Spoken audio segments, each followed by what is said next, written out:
क्या रूस और नाटो में युद्ध होने जा रहा है? क्या युद्ध में नाटो सेनाएं उतरने वाली हैं? यह सवाल इसलिए क्योंकि नाटो सदस्य तुर्की और ब्रिटेन ने जो कुछ किया है उससे महाविनाश का सायरन बज चुका है। युद्ध के मैदान में आज बहुत बड़ा और चौंकाने वाला खुलासा हुआ। तुर्की ने यूक्रेन को क्लस्टर बम की बड़ी खेप दे दी है। अब यूक्रेनी सेना इसी से रूसी इलाकों को तबाह कर रही है। तो सवाल यही है कि अब पुतिन का अगला कदम क्या होगा? क्या अब महाविध्वंस होने जा रहा है? एक साथ अनगिनत धमाके और एक बड़े इलाके में महाविनाश।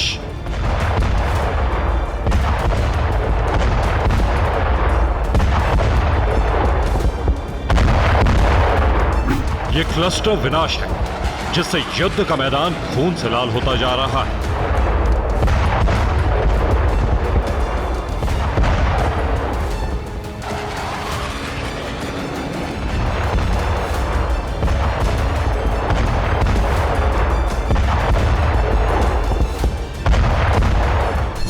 यूक्रेन रूस के कब्जे वाले इलाकों पर क्लस्टर बम से भीषण हमला कर रहा है।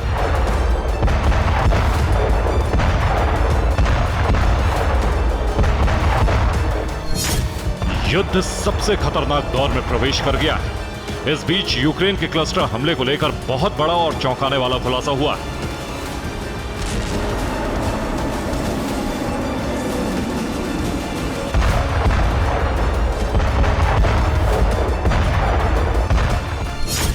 यूक्रेनी फोर्स तुर्की के क्लस्टर बम से हमला कर रही है।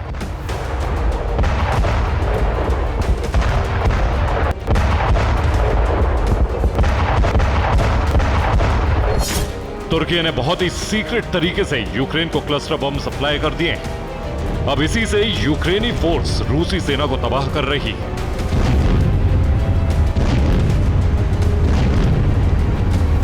यूक्रेन को जब अमेरिका ने क्लस्टर बम दिया था तभी पेंटागन ने ऐलान कर दिया था कि कई और देश यूक्रेन को क्लस्टर बम की खेप दे चुके हैं। आज पेंटागन का ऐलान 100% सच साबित होता हुआ दिख रहा है। तुर्की के क्लस्टर बम के जरिए ही यूक्रेन अपने काउंटर ऑफेंसिव प्लान को आगे बढ़ा रहा है। इंटेलिजेंस एजेंसियों के मुताबिक तुर्की के राष्ट्रपति अर्दोआन ने यूक्रेन को क्लस्टर बम की बहुत बड़ी खेप दे दी है। डोनेस्क में तुर्की के क्लस्टर बम से यूक्रेनी फोर्स ने भीषण प्रहार किया। यूक्रेन ने 1 घंटे के अंदर 6 बार क्लस्टर बम से हमला किया। इस हमले से डोनेस्क का बहुत बड़ा इलाका शमशान घाट बन गया। बड़ी तादाद में दुकान और मकान जमींदोज हो गए।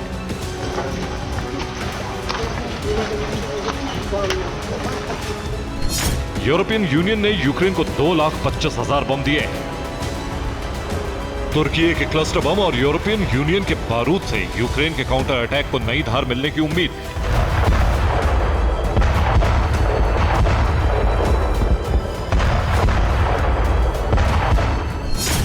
इस बीच ब्रिटेन ने जो कुछ किया है उसने युद्ध के मैदान में विनाश का नया अलार्म बजा दिया है। ब्रिटेन के सेना अध्यक्ष कीव पहुंचे।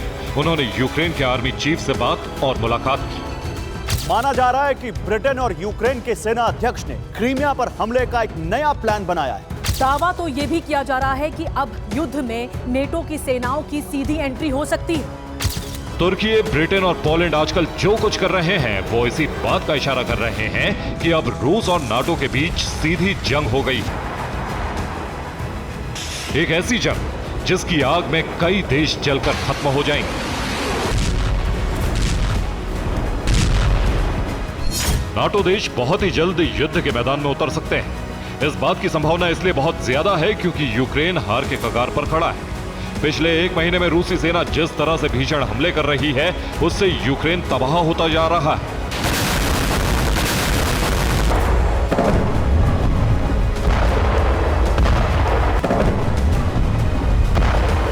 मौजूदा सूरत हाल यह है कि इस वक्त यूक्रेन के पास ना तो जवान है ना ही हथियार। यूक्रेन का एयर डिफेंस पूरी तरह खत्म हो चुका है, लिहाजा वो रूस के हमलों को रोकने में नाकाम साबित हो रहा है। ऊपर से पुतिन किंजल जैसी हाइपरसोनिक मिसाइलों से विध्वंस कर रहे हैं। रूस के इन हमलों से यूक्रेन इस तरह पस्त हो चुका है कि वो कभी भी सरेंडर कर सकता है। इसीलिए इस बात को माना जा रहा है कि यूक्रेन को रेस्क्यू करने के लिए जेलेंस्की को हार से बचाने के लिए अब युद्ध में नाटो की सीधी एंट्री होने वाली है। अगर ऐसा हुआ तो एटमी जलजला आएगा, दुनिया के एक बड़े हिस्से का नामो निशान मिट जाएगा। Bureau report, TV9 Bharatvarsh. और अब सवाल यह है कि क्या पुतिन ने न्यूक्लियर वॉर की एक्सरसाइज शुरू कर दी है? पुतिन के न्यूक्लियर जोन में अचानक से हलचल क्यों इतनी ज्यादा बढ़ गई है? क्या पुतिन ने एटमी हमले की तैयारी कर ली है? दरअसल पुतिन ने अपने न्यूक्लियर साइट को एक्टिव कर दिया है। आर्कटिक में रूस ने गतिविधियां बढ़ा दी है। आर्कटिक में रूस और नेटो की सीधी टक्कर हो सकती है। तो आखिर पुतिन का आर्कटिक प्लान क्या है? क्या आर्कटिक फ्रंट पर पुतिन की जोरदार तैयारियां न्यूक्लियर वॉर का ऐलान है? पुतिन का आर्कटिक फ्रंट, समंदर से होगा एटमी विस्फोट।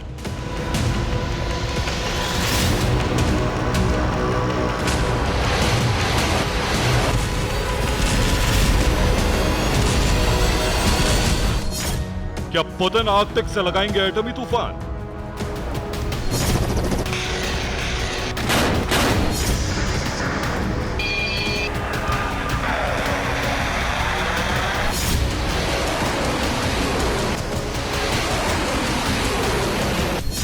क्या आर्कटिक फ्रंट बनेगा न्यूक्लियर वॉर का सेंटर?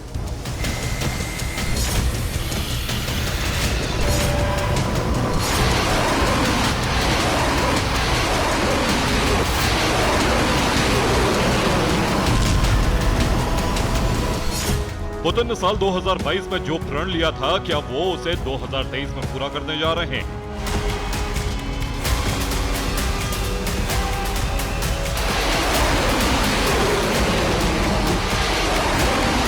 क्या पिछले साल पुतिन ने जो ऐलान किया था उसे अब अंजाम देने जा रहे हैं?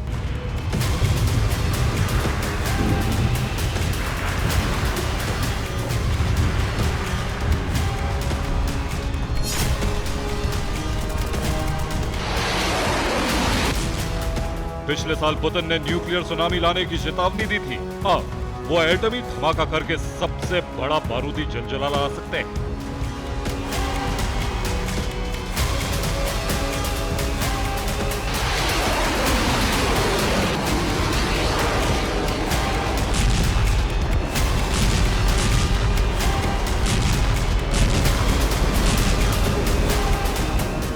और इसका सेंटर बन सकता है आर्कटिक, वो आर्कटिक जहां रूस और नाटो की सीधी टक्कर है।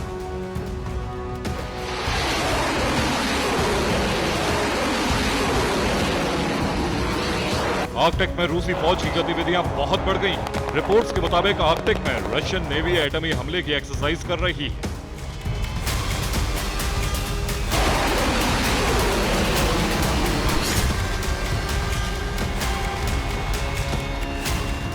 पुतिन ने अपने रक्षा मंत्री सर्गेई शोइगु को आर्कटिक में न्यूक्लियर साइट की निगरानी के लिए भेजा।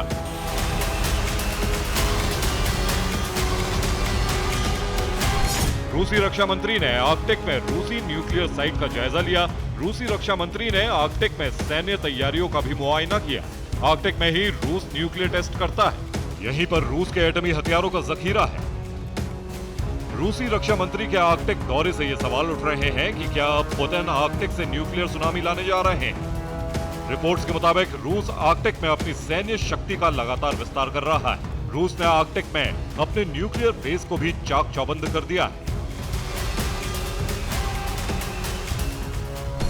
रूस ने आर्कटिक में बड़े बड़े सैन्य अड्डे बना रखे हैं। रूस ने उत्तर में 50 से अधिक सैन्य चौकियों को फिर से खोल दिया है। आर्कटिक में रूस ने 10 रडार स्टेशनों को अपग्रेड किया है। आर्कटिक में आधुनिक MiG-31 लड़ाकू विमान के साथ एंटी शिप और एंटी एयरक्राफ्ट मिसाइलों को तैनात किया गया है। आर्कटिक में रूस ने पोसाइडन टॉर्पीडो के अलावा कई बेहद घातक हथियारों की तैनाती भी कर रखी है। रूस ने इस इलाके में नेटो और अमेरिका के बराबर ही फौजियों और हथियारों की तैनाती कर रखी है। रूस इस इलाके में लगातार अपने नए हथियारों की टेस्टिंग भी कर रहा है। रूस ने अपनी नौसैनिक ताकत बढ़ाने के लिए उत्तरी कमान को काफी एडवांस बनाया है। उत्तरी कमान के बेड़े में रूसी नौसेना ने नए और आधुनिक युद्धपोतों को शामिल किया है। इनमें से कई युद्धपोतों पर दुनिया की सबसे खतरनाक हाइपरसोनिक मिसाइल किंझल को तैनात किया गया है। आर्कटिक क्षेत्र में कुल 8 देश हैं। जिसमें रूस, America, Canada, Denmark, Finland, Iceland, Sweden और नॉर्वे शामिल है। इसमें सबसे लंबी सीमा रूस की। रूस का करीब 24,000 किलोमीटर लंबा बॉर्डर एरिया आर्कटिक से लगता है। आर्कटिक महासागर के एक बड़े हिस्से में पूरे साल बर्फ जमी रहती है। कई किलोमीटर गहरी और मोटी बर्फ की परत की वजह से आर्कटिक को दुनिया का सबसे खतरनाक महासागर कहा जाता है। ये दुनिया का वो इलाका है जहां इंसानों का लंबे वक्त तक रहना मुश्किल है। रूस की सीमा का बड़ा हिस्सा आर्कटिक महासागर से लगा हुआ है। ज़ार के साम्राज्य के दौर से ही आर्कटिक महासागर के आसपास के इलाकों पर रूस का कब्जा रहा है। आर्कटिक महासागर में पिछले कुछ सालों में रूस ने कई सैनिक अड्डे बसाए। रूस पर दबाव डालने के लिए अमेरिका की तैयारियां भी युद्ध स्तर पर जारी। आर्कटिक रीजन में अमेरिका ने B-52 बॉम्बर तैनात कर रखे हैं। 2 महीने पहले जून में नाटो ने रूस की सीमा के करीब आर्कटिक चैलेंज नाम से सबसे बड़ा युद्ध अभ्यास किया था, जिसमें नाटो के 14 देशों ने हिस्सा लिया था।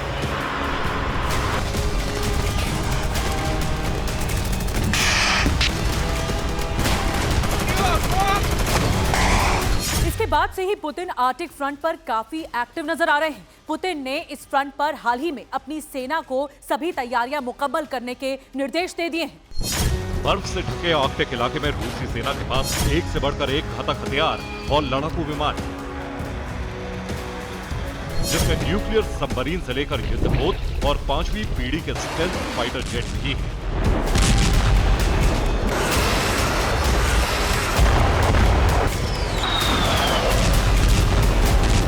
आर्कटिक में रूस अपने रडार स्टेशन से 24 घंटे नाटो की गतिविधियों पर नजर रखता है। साथ ही अमेरिकी आर्मी की निगरानी भी करता रहता है।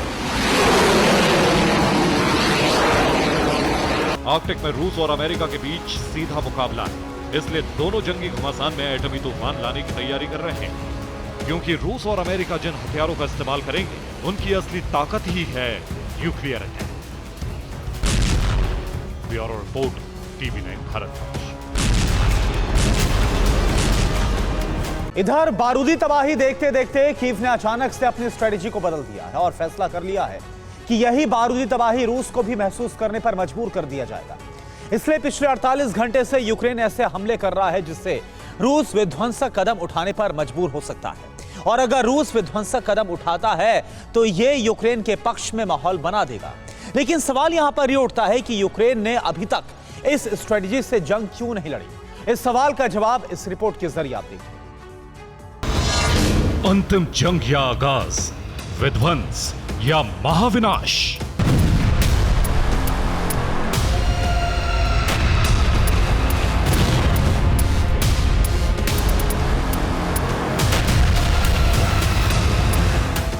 यूक्रेन के क्रीमिया और मॉस्को पर हमले की गति बढ़ रही है।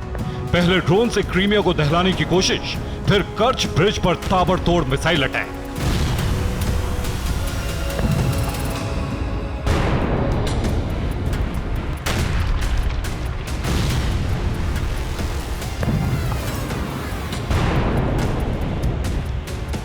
मॉस्को पर दहलाने वाले हमले की कोशिश, सब एक ही पैटर्न में हो रहा है।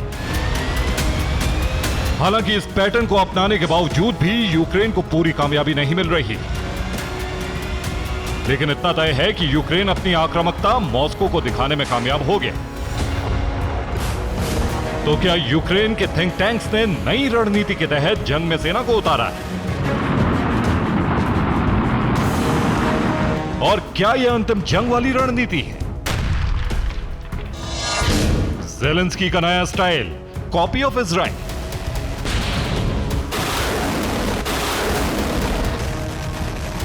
जाहिर तौर पर करीब 1.5 साल से रूस के खिलाफ लड़ते हुए मिन्स्की पैलेस के रणनीतिकारों को कई अनुभव मिले हैं। इसलिए एक निष्कर्ष पर पहुंचकर घातक रणनीति लागू की जा सकती है। लेकिन जानकार बताते हैं कि यह रणनीति नकल है, और यह नकल है इजराइल की वॉरफेयर स्ट्रेटेजी की,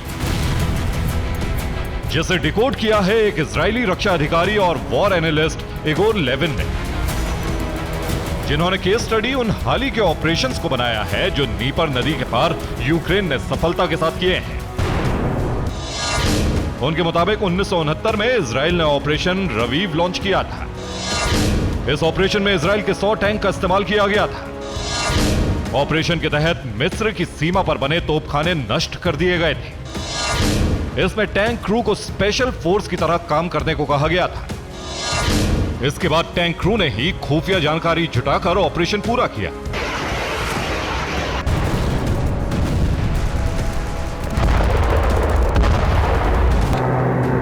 दावा है कि इजराइल के इस ऑपरेशन में टैंक क्रू को स्पेशल फोर्स के रूप में खुद को गौरवान्वित महसूस करने का मौका मिला और बड़े मनोबल से उन्होंने जानकारी जुटाकर एम्बुश लगाया और पीछे हटे, जिससे दुश्मन ने उन्हें कमजोर समझा, लेकिन उन्होंने ऑपरेशन में कामयाबी हासिल की और अब यूक्रेनी सेना भी ठीक ऐसा ही कर रही है। यूक्रेनी इंटेलिजेंस, सेना, स्पेशल ऑपरेशन फोर्स, दूसरे देशों से आए सैनिक, प्राइवेट आर्मी बटालियन सभी मिलकर सीमावर्ती क्षेत्र से रूस की टेरिटरी पर हमला कर रहे हैं।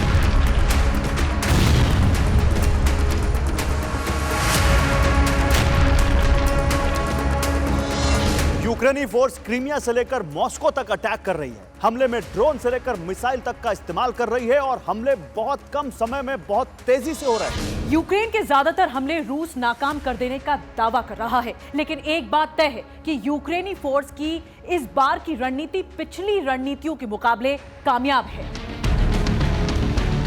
ये तस्वीर 12 अगस्त की दोपहर की है, जिसमें यूक्रेन ने एक बार फिर क्रीमिया को रूस से जोड़ने वाले सबसे अहम इंफ्रास्ट्रक्चर पर हमला किया। कर्च ब्रिज पर एक बार फिर रॉकेट से हमला करके रूस को दहलाने की कोशिश की।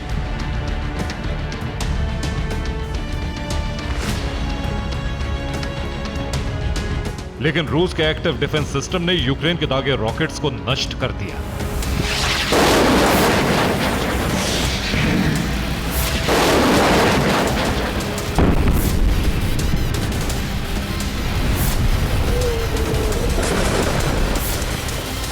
इस धमाके की वजह से कर्च ब्रिज और कई मील दूर तक का इलाका दहल गया। ब्रिज के आर्च से उठे धुएं के गुब्बार को देखकर हर कोई दंग रह गया। अब मुमकिन है कि कर्च ब्रिज को टारगेट बनाने का बदला रूस भयंकर रूप से ले, लेकिन इससे पहले कि बदला लेने का वक्त रूस को मिलता, रणनीतिक रूप से यूक्रेन ने बढ़त बना ली, क्योंकि निशाना सिर्फ कर्च ब्रिज नहीं बना बल्कि रूस के अहम केंद्र भी बने हैं।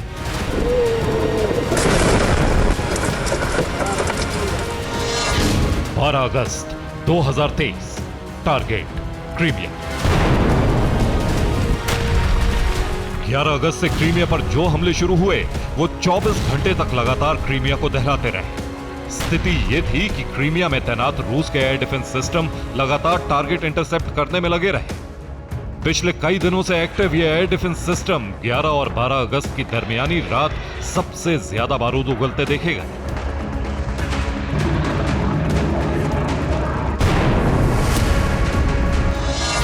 दावे के तहत 24 घंटे में यूक्रेन ने क्रीमिया पर 20 से ज्यादा ड्रोन लॉन्च किए। हालांकि रूस का दावा है कि उसने यूक्रेन के 14 ड्रोन हवा में नष्ट कर दिए। इनमें 6 ड्रोन्स इलेक्ट्रोमैग्नेटिक हथियारों से गिराए गए। बाकी 8 ड्रोन्स को एयर डिफेंस सिस्टम ने मिसाइल से गिराया। इसके अलावा यूक्रेन ने 8 मिसाइल भी क्रीमिया पर दागी, जिन्हें रूस ने एयर डिफेंस से ही इंटरसेप्ट कर लेने का दावा किया।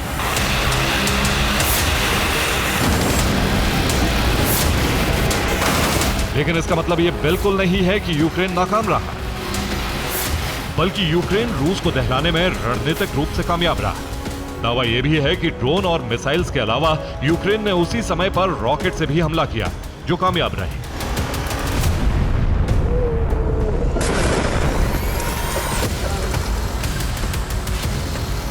वहीं सेवेस्तोपोल में अनमैन्ड सरफेस वेसल से हमले की कोशिश की। इसके बाद रूसी फोर्स का ध्यान भटकाकर चोनहार पुल को निशाना बनाया और फिर कर्च ब्रिज को दहला दिया। और कामयाबी का प्रमाण है रूस के विदेश मंत्रालय का बयान।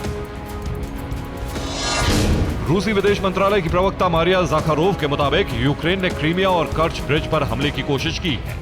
यूक्रेन ने हमारे क्षेत्र में विध्वंस करने की कोशिश की है। यूक्रेन को उसकी हरकतों का जवाब दिया जाएगा। यूक्रेन ने जो कदम उठाया है वो बिल्कुल गलत है। अब उम्मीद थी कि यूक्रेनी फोर्स रूस की चेतावनी से कदम पीछे खींचती, लेकिन ऐसा हुआ नहीं। क्रीमिया को जोड़ने वाले कर्च और चोनहार ब्रिज के पास फिर से यूक्रेनी ड्रोन्स की उड़ान दर्ज हुई। दरअसल काउंटर ऑफेंसिव फेल होने के बाद यूक्रेन की रणनीति में बड़ा बदलाव होते हुए देखने को मिल रहा है। यूक्रेन एक बार फिर आक्रामक है और रूस डिफेंसिव मुद्रा में। हालांकि ये अलग बात है कि यूक्रेन पूरी ताकत लगाकर भी रूस के कब्जे में कोई क्षेत्र छीन नहीं पाएगा। उल्टे हथियारों की कमी की वजह से और भयावह नतीजे भी सामने आ सकते हैं।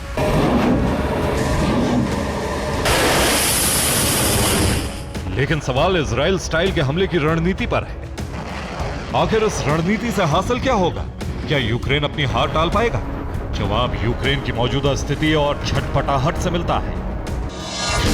दरअसल यूक्रेन को रूस के खिलाफ जंग में कोई बड़ी कामयाबी नहीं मिली थी, इसलिए नाटो देश यूक्रेन को पैकेज देने से कतरा रहे हैं। हथियारों की सप्लाई जल्दी देने से भी मददगार हाथ पीछे खींच रहे हैं। नाटो देशों का यूक्रेन की रणनीति पर भरोसा घट गया है।